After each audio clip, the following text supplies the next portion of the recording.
एक व्यापारी की यह सत्य घटना है। जब मृत्यु का समय निकट आया तो पिता ने अपने एकमात्र पुत्र धनपाल को बुलाकर कहा कि बेटा, मेरे पास धन संपत्ति नहीं है कि मैं तुम्हें विरासत में दूं, पर मैंने जीवन भर सच्चाई और प्रामाणिकता से काम किया है। तो मैं तुम्हें आशीर्वाद देता हूं कि तुम जीवन में बहुत सुखी रहोगे और धूल को भी हाथ लगाओगे तो वह सोना बन जाएगी। बेटे ने सिर झुकाकर पिताजी के पैर छुए। पिता ने सिर पर हाथ रखकर आशीर्वाद दिया और संतोष से अपने प्राण त्याग कर दिए। अब घर का खर्च बेटे धनपाल को संभालना था। उसने एक छोटी सी ठेला गाड़ी पर अपना व्यापार शुरू किया। धीरे धीरे व्यापार बढ़ने लगा। एक छोटी सी दुकान ले ली। व्यापार और बढ़ा।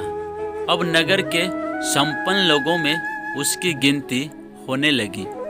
उसको विश्वास था कि यह सब मेरे पिता के आशीर्वाद का ही फल है, क्योंकि उन्होंने जीवन में दुख उठाया पर कभी धैर्य नहीं छोड़ा, श्रद्धा नहीं छोड़ी, प्रामाणिकता नहीं छोड़ी। इसलिए उनकी वाणी में बल था और उनके आशीर्वाद फलीभूत हुए और मैं सुखी हुआ। उसके मुंह से बार बार यह बात निकलती थी। एक दिन एक मित्र ने पूछा, तुम्हारे पिता में इतना बल था तो वह स्वयं संपन्न क्यों नहीं हुए, सुखी क्यों नहीं हुए? धर्मपाल ने कहा, मैं पिता की ताकत की बात नहीं कर रहा हूँ, मैं उनके आशीर्वाद की ताकत की बात कर रहा हूँ। इस प्रकार वह बार बार अपने पिता के आशीर्वाद की बात करता तो लोगों ने उसका नाम ही रख दिया बाप का आशीर्वाद। धर्मपाल को इससे बुरा नहीं लगता। वह कहता कि मैं अपने पिता के आशीर्वाद के काबिल निकलूं, यही चाहता हूं। ऐसा करते हुए कई साल बीत गए। वह विदेशों में व्यापार करने लगा। जहां भी व्यापार करता उससे बहुत लाभ होता। एक बार उसके मन में आया कि मुझे लाभ ही लाभ होता है तो मैं एक बार नुकसान का अनुभव करूं। तो उसने अपने एक मित्र से पूछा कि ऐसा व्यापार बताओ कि जिसमें मुझे नुकसान हो। मित्र को लगा कि इसको अपनी सफलता का और पैसों का घमंड आ गया है। इसका घमंड दूर करने के लिए इसको ऐसा धंधा बताऊं कि इसको नुकसान ही नुकसान हो।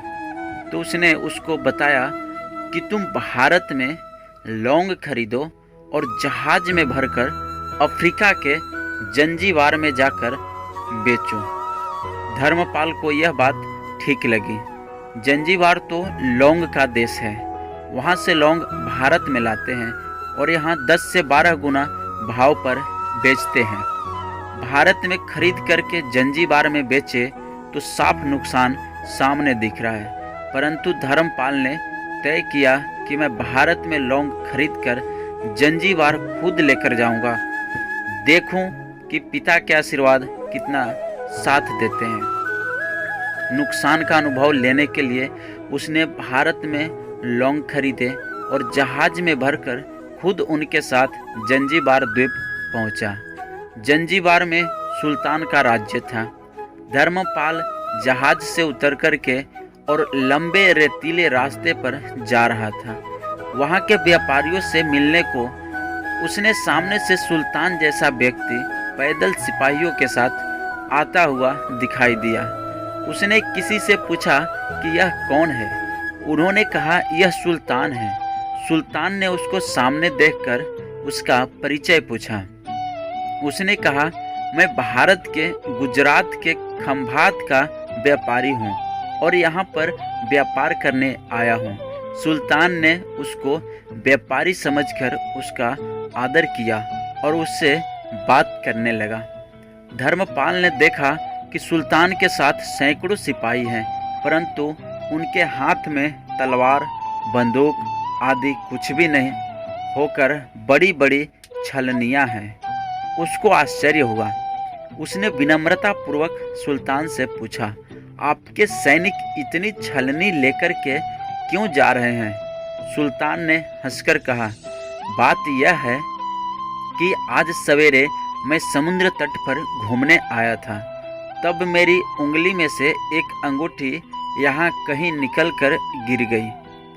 अब रेत में अंगूठी कहाँ गिरी पता नहीं, तो इसलिए मैं इन सैनिकों को साथ लेकर आया हूँ। यह रेत छानकर मेरी अंगूठी उसमें से तलाश करेंगे। धर्मपाल ने कहा, अंगूठी बहुत महंगी होगी सुल्तान। नहीं, उससे बहुत अधिक कीमत वाली अनगिनत अंगूठी मेरे पास है, पर वह अंगूठी एक फकीर का आशीर्वाद है। मैं मानता हूँ कि मेरी सल्तनत इतनी मजबूत और सुखी उस फकीर के आशीर्वाद से है, इसलिए मेरे मन में उस अंगूठी का मूल्य सल्तनत से भी ज़्यादा है। इतना कहकर के सुल्तान ने फिर पूछा, बोलो सेठ, इस बार आप क्या माल लेकर आए हो? धर्मपाल ने कहा कि लौंग सुल्तान। के आश्चर्य का ठिकाना नहीं रहा। यह तो लौंग का ही देश है सेठ, यहाँ लौंग बेचने आए हो? किसने आपको ऐसी सलाह दी? जरूर वह कोई आपका दुश्मन होगा। यहाँ तो एक पैसे में मुट्ठी भर लौंग मिलते हैं, यहाँ लौंग को कौन खरीदेगा? और तुम क्या कमाओगे? धर्मपाल ने कहा, मुझे यही देखना है कि यहाँ भी मुनाफा होता है या नहीं। मेरे पिता के आशीर्वाद से आज तक मैंने जो धंधा किया उसमें मुनाफा ही मुनाफा हुआ, तो अब मैं देखना चाहता हूँ कि उनके आशीर्वाद यहाँ भी फलते हैं या नहीं। सुल्तान ने पूछा, पिता के आशीर्वाद, इसका क्या मतलब? धर्मपाल ने कहा, मेरे पिता सारे जीवन ईमानदारी और प्रामाणिकता से काम करते रहे, परंतु धन नहीं कमा सके। उन्होंने मरते समय मुझे भगवान का नाम लेकर मेरे सिर पर हाथ रखकर आशीर्वाद दिए थे कि तेरे हाथ में धूल भी सोना बन जाएगी।